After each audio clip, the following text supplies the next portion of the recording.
In celebration of this great moment from white history, we explore the Barbary slave trade and the forgotten Barbary Wars. In the late 1700s, the Muslim-controlled Barbary coast of northern Africa had enslaved 1 million white Europeans and around 700 white Americans. The slavery of these white people had been going on for around 250 years.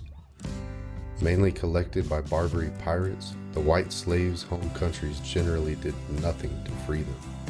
Rather, they chose to pay tribute to the Barbary pirates in effort to prevent further raiding and pirating of ships sailing through the region.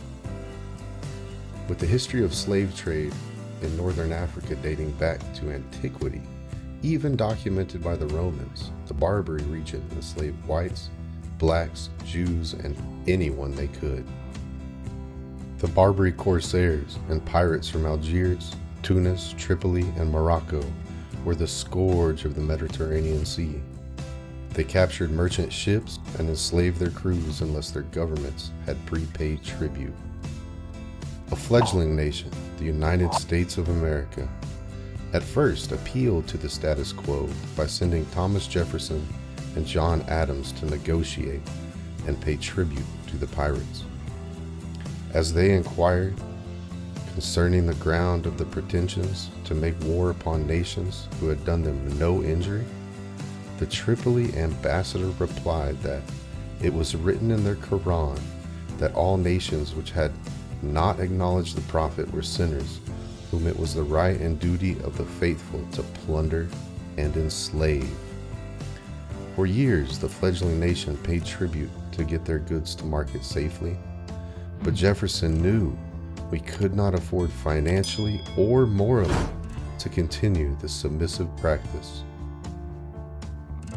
Before learning Tripoli had declared war, Jefferson had already sent warships to the Barbary coast.